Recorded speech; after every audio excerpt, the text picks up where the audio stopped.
Hey there, this is John. And I'm Josh. And we are going to talk about Week 8 of the college football season, 2019. We're starting to get along now. Yeah. It's starting to Week get down 8, to wow. the later weeks. We are moving along. So the way we decided we're going to break down this week is we are going to go by undefeated teams in the conference, I like that. how they're ranked, and what we're looking at for that conference. And we're going to start off with, the powerful ACC conference. And no, not much to say. Clemson, number 3 in the country. I meant ACC. Did I say AAC? I think you said ACC. Okay, well, Clemson's the only undefeated team in that ACC, conference, and they're the only team that's ranked. Not only are they the only undefeated team, the only team in the ACC that's ranked. Not even considered probably a Power 5 conference this year. I don't think any of the other teams are even close to being ranked. I think Wake Forest is the closest. Louisville, down the list some. Maybe. Yeah, all in all, it's nowhere just near 25. Super weak class for the ACC. Kind of being displayed in Clemson a little bit. They're facing 4-2 Louisville. Does Louisville have any chance? Probably not. No, probably not. Yeah. We saw what they did to Florida State last week when I said they might lose. Oopsie daisy. Yeah, let's not do that again. Clemson wins big, and honestly, we don't even need to mention them probably the rest of the season because it's going to be Clemson wins big. It is. You look at the rest of the playoffs. Season, it is a done deal outside of Clemson just being dumb. Yeah.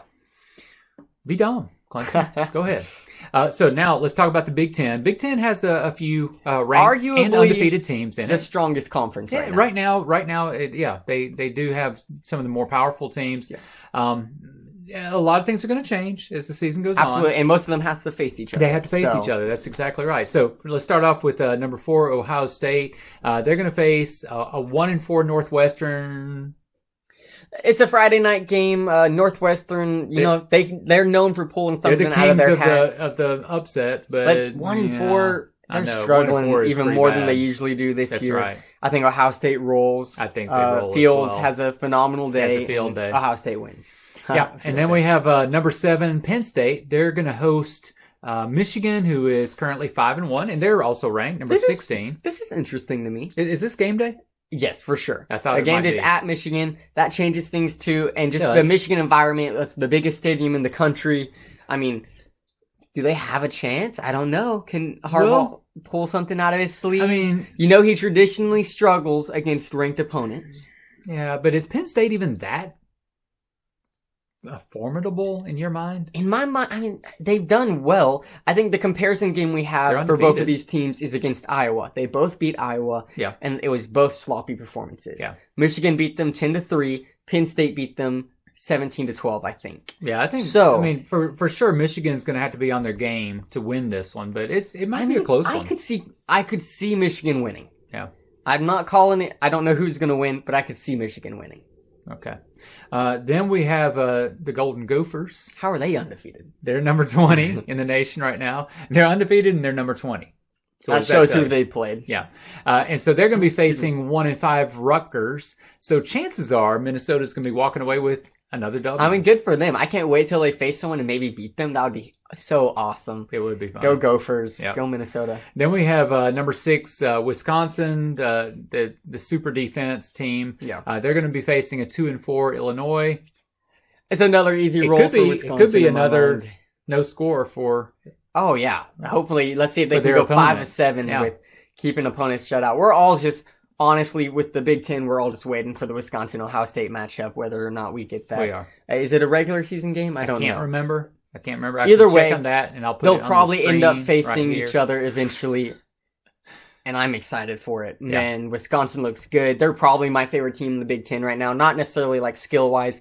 I just love their defense, and I love Taylor and everything he's doing at running back. So I'm a big Wisconsin fan right now. All right. So Big 12, we have... number 5, Oklahoma, and high-flying Jalen Hurts. Yep. They're going to host a 3-3 West Virginia. Any chance West Virginia? No, this is going to be another good game for Hurts. Oklahoma's just coming off of the Red River rivalry. Yep. And they handled Texas fairly well. It was a competitive game like we knew it would be, but you could see Oklahoma was the better team overall. And it's hard to think that Oklahoma can lose to West Virginia. Yeah. Maybe on some other year, but no, not this year. Not without Greer. Yeah, for sure. And then we have number 18 Baylor, probably as far as the undefeated teams, a weaker link. Them in Minnesota, yeah, for sure. But that's true. But they're going to be facing 4-2 Oklahoma State. So I was going to do this as my upset. I was going to say Oklahoma State wins. We look it up. Oklahoma State's favored by like 3.5 points. Yeah. So it's not an upset anymore. That being said, I still think Oklahoma State wins. I think Baylor finally loses. I called their upset last week and missed it. This time it's not even an upset. Oklahoma State's favored 4-2. They got a great offense. We'll see what Baylor can do. This will be a good test for Baylor. This can see are they worthy of this undefeated title? Let's find out right now. Let's find out. So let's move to the Mountain West. Okay, now ACC only has one undefeated team. Right. Mountain West only has one undefeated team as well. Right, which is, more understandable. It is more understandable. Yeah, for sure. So you got number 14, Boise State. They're going to face a 2-4 BYU. At the beginning of the season, this was the big game to us. It was besides the game. Florida State. It was the game. But now that BYU's 2-4, so there is BYU and Boise do consider each other like new rivals. Yeah, for sure. They played, I think, at least maybe like 11 years or something in a row. It's been a ridiculous number of years, and we just signed where we're playing them like 10 more years, and we're only missing 1 year. So it's going to be like a 20+ year stretch of us playing BYU every single year. That's called a rivalry. Yeah. Like that's literally the definition, and we hate each other. Yeah. I mean, who doesn't hate BYU? Yeah. But that's not the point. Usually I'm a little more scared, and maybe I should be nervous because of that. I just feel like even with Hank out and Cord starting in this game, BYU still doesn't really stand a chance. Is that for sure? Yeah, it's been announced. Cord's definitely starting. All right. I mean, there's no like nervousness in me for Cord starting.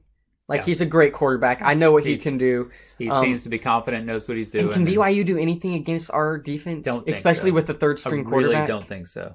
Yeah, I don't know. Pretty unlikely. We'll see. All right, let's talk about the SEC. We have number 1 Alabama. They're hosting 2-4 Tennessee. Is this game worth talking about? No, it's not. Tennessee seems to figure something out, at least against lesser opponents, which they wish they'd figured out earlier on in the season. Yeah. Maybe later on down after this Bama game, they can start winning some more. I would say this about Alabama. Okay, obviously Tua's put up some great stats. Absolutely. Incredible throwing and all of that, but who has Alabama really faced this year? And that's the thing. That's why I've argued that they shouldn't necessarily be number 1. Yeah. I think LSU's shown more than Alabama has to be number 1. I think actually at this point I would agree. And with I think this. like even Oklahoma has shown more to be like number 2 in that spot. Yeah. I don't think Alabama and Clemson have necessarily done much in regards to demonstrating like prowess. That being said, I don't necessarily even agree that Clemson was moved from number 1. I think if you're the national title winner and you still haven't won, until you lose, you should have that in number 1 ranking because you were number 1 last year. Yeah. We'll see what that being said, Alabama is going to steamroll Tennessee. And honestly, until they face like LSU, it's going to be hard to tell. Speaking of number 2 LSU, they are going to face a 3-3 Mississippi State. Same story. Yeah. Same pattern, except LSU, they beat Florida, which was a good win for them. And then, so that was crazy. Good for them. And Florida, who beat Auburn. SEC is kind of like all these great teams are really, really competing with each other. They are. And Florida did compete until the fourth quarter. And then LSU really showed like their dominance. And so in that game actually moved Joe Burrow to the head of the Heisman. As far as he's had a phenomenal year. We'll see who wins the Heisman in the end. And I think winning that big game against Florida like that sort of convinced the voters at this point. I think like once he faces, I think the Tua Burrows matchup will be a huge indicator of the Heisman winner. And my concern about even going ahead to that game, my concern is that Tua in the past doesn't seem to do that great against really difficult or high ranked teams. That's fair. He does great against the lower ranked teams, but he struggles against the higher ranked teams. And the higher ranked teams are going to have better defenses, so it's understandable. That being said, he is a clutch quarterback, and with the wide receivers Alabama has, I just feel like they're going to be able to beat most teams that they face. Okay, now got a quick question for us. Tennessee, sorry, I'm sorry. Yeah. Alabama does not have Devontae Smith in the first half of the Tennessee game. I don't think that matters because they have so many other people, and it's matter. Tennessee. People are going to that step is up. something to Yeah. note. If it was a different team, it might just be Devontae a Smith really is big out deal. because he LSU. punched someone after getting punched. I mean, he was the one who got punished. The other player. He did. It's whatever. But he shouldn't have Moving on. punched either. So There you go. all right, so let's ask this question. We've almost covered all of the undefeated teams, but what non-undefeated team at this point has an outside chance of maybe being a contender for getting into national championship? Yeah, so the Pac-12's last chance is probably Oregon. Which we're going to talk about in a Yeah, little we'll bit. talk about them in a little bit.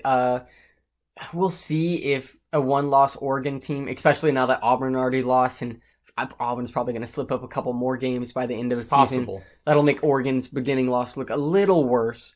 Does a one-loss Oregon go over, let's say, a one-loss Georgia, which will have 2 losses if they make it to the SEC game? They're not beating Alabama or LSU. Wow, okay. You heard it right here. Yeah. Alabama or LSU, whoever wins that in my mind, honestly, it's probably going to end up, now that I think about it, is it going to end up being Alabama and LSU making it to the playoffs? That's another possibility. It is another Because possibility. I was thinking Georgia or Florida could make it, but they have to face each other. And Yep. unless the winner of that More beats losses there for Alabama them. or LSU, Yeah. you're not making it. So I don't know. And then there's Notre Dame, but man, Notre Dame's Outside. strength of schedule and the fact that you're not in the conference and don't have a conference championship game, that kills them right now. It does. Because there's all these better teams, or not necessarily even better, but once you face your conference championship, once Alabama faces Georgia, once LSU faces The Florida, winners of those is sort of like convincing that's at that two point. really good teams Yeah. that made it that far. Yeah. Notre Dame doesn't have that. No, they So don't. I don't know. Obviously, Oklahoma and Clemson, front runners of their conferences, and who knows what's going to happen with the Big Ten. Yeah. Who knows? Exactly. But I'm super excited for the college football playoff polls to come out soon. Yeah.